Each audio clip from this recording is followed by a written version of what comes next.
ಮೈಸೂರಿನಿಂದ ನಮ್ಮ ಪ್ರತಿನಿಧಿ ರಾಮ್ ಇದ್ದಾರೆ. ಕಲಬುರಗಿಯಿಂದ ದತ್ತಾತ್ರೇಯ ಪಾಟೀಲ್ ಕೂಡ ನಮ್ಮನ್ನ ಜಾಯಿನ್ ಆಗಿದ್ದಾರೆ. ಮೊದಲಿಗೆ ಮೈಸೂರಿನಿಂದ ಮಾಹಿತಿಯನ್ನು ಪಡೆಯೋಣ.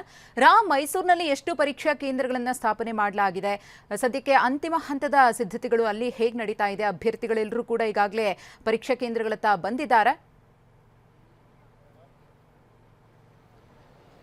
ಮಧುಶ್ರೀ, ನೀಟ್ ಮರುಪರೀಕ್ಷೆಗೆ ಕ್ಷಣಗಣನೆ ಆರಂಭವಾಗಿದೆ. ನಾನೀಗ ಮೈಸೂರಿನ ದೇವರಾಜ್ ಮೊಹಲ್ಲಾದಲ್ಲಿರುವಂತಹ ಮಹಾರಾಣಿ ಕಾಲೇಜಿನ ಕೇಂದ್ರದಲ್ಲಿದ್ದೇನೆ. ನೀವು ನೋಡ್ತಾ ಇರ್ಬೋದು, ಈಗಾಗಲೇ ಎಲ್ಲ ಪ್ರಕ್ರಿಯೆಗಳು ಆರಂಭವಾಗಿದೆ. 2 ಗಂಟೆಗೆ ಏನು ಪರೀಕ್ಷೆ ಆರಂಭವಾಗ್ತದೆ, 11 ಗಂಟೆಯಿಂದಲೇ ಎಲ್ಲ ಪ್ರಕ್ರಿಯೆಗಳನ್ನು ಈಗಾಗಲೇ ಆರಂಭಿಸಿದರೆ ನೀವು ಪೋಷಕರನ್ನ ನೋಡ್ತಾ ಇರ್ಬೋದು. ಯಾಕಂದರೆ ಇದು ವಿದ್ಯಾರ್ಥಿಗಳು ಪರೀಕ್ಷೆಯನ್ನು ಬರೀತಾ ಇದ್ದರೆ ಪೋಷಕರಿಗೆ ಇದು ಒಂದು ರೀತಿಯಂಥ ಅಗ್ನಿ ಪರೀಕ್ಷೆ ಆಗಿದೆ. ಎಲ್ಲರೂ ಸಹ ಕಾತರದಿಂದ ಆ ಒಂದು ಕೇಂದ್ರದ ಹೊರಭಾಗದಲ್ಲೇ ಇರುವಂಥದ್ದು. ಯಾಕಂದರೆ ಪರೀಕ್ಷಾ ಕೇಂದ್ರಕ್ಕೆ ಅಭ್ಯರ್ಥಿಗಳನ್ನು ಬಿಟ್ಟು ಯಾರಿಗೂ ಸಹ ಪ್ರವೇಶವನ್ನು ಕಲ್ಪಿಸಿಲ್ಲ.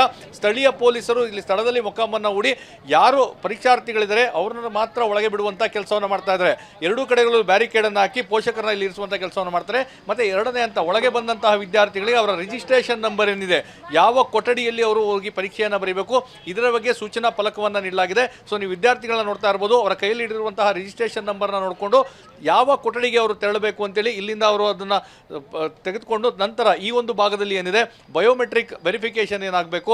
ಸೊ ಇಲ್ಲಿ ಬಯೋಮೆಟ್ರಿಕ್ ಟೀಮ್ನವರು ಬಂದಂತಹ ವಿದ್ಯಾರ್ಥಿಗಳಿಂದ ಆ ಬಯೋಮೆಟ್ರಿಕ್ ಅನ್ನು ತೆಗೆದುಕೊಂಡು ಸೊ ಅವರ ವೆರಿಫಿಕೇಷನ್ ಮಾಡುವಂಥದ್ದು. ಅಂದರೆ ಬಯೋಮೆಟ್ರಿಕ್ನಲ್ಲಿ ಅವರ ತಮ್ಮನ್ನು ತೆಗೆದುಕೊಂಡು ಅದಾದ ನಂತರ ಅವರ ಏನು ರಿಜಿಸ್ಟ್ರೇಷನ್ ನಂಬರ್ ಇದೆ ಅದನ್ನು ಸ್ಕ್ಯಾನ್ ಮಾಡುವಂಥ ಕೆಲಸವನ್ನು ಮಾಡ್ತಾರೆ. ಅದಾದ ಮೇಲೆ ಅವರ ಮೊಬೈಲ್ ನಂಬರ್ ಮತ್ತು ಆಧಾರ್ ಕಾರ್ಡನ್ನು ಅಲ್ಲಿ ನಮೂದಿಸಿದ ನಂತರ ಅವರು ಯಾರು ಪರೀಕ್ಷೆಯನ್ನು ಬರಲಿಕ್ಕೆ ಬಂದಿದ್ದಾರೆ ಅದನ್ನು ಖಾತ್ರಿಪಡಿಸ್ಕೊಂಡು, ಯಾಕಂದರೆ ಬೇರೆ ಯಾರೂ ಸಹ ಅವರ ಬದಲಾಗಿ ಪರೀಕ್ಷೆಯನ್ನು ಬರೀಬಾರ್ದು, ಅದನ್ನು ಅವರು ಖಚಿತಪಡಿಸಿಕೊಂಡ ನಂತರ ಪರೀಕ್ಷಾ ಕೊಠಡಿಗೆ ಅವರನ್ನು ಹೋಗಲಿಕ್ಕೆ ಅವಕಾಶವನ್ನು ಮಾಡಿಕೊಡ್ತಾರೆ. ಒಟ್ಟು ಮೈಸೂರಿನಲ್ಲಿ 21 ಪರೀಕ್ಷಾ ಕೇಂದ್ರಗಳನ್ನು ಸ್ಥಾಪಿಸಲಾಗಿದೆ. 7,886 ಪರೀಕ್ಷಾರ್ಥಿಗಳು ಇವತ್ತು ನೀಟ್ ಮರುಪರೀಕ್ಷೆಯಲ್ಲಿ ಭಾಗವಹಿಸ್ತಾ ಇದ್ದಾರೆ. 1:30 ಎಲ್ಲರಿಗೂ ಒಂದು ಅವಕಾಶವನ್ನು ಕಲ್ಪಿಸಲಾಗಿದೆ. ಯಾಕಂದರೆ 2 ಗಂಟೆಯಿಂದ 5 ಗಂಟೆವರೆಗೂ ಪರೀಕ್ಷೆಯನ್ನು ಬರಲಿಕ್ಕೆ ಅವಕಾಶವನ್ನು ಮಾಡಿಕೊಳ್ಳಲಾಗಿದೆ.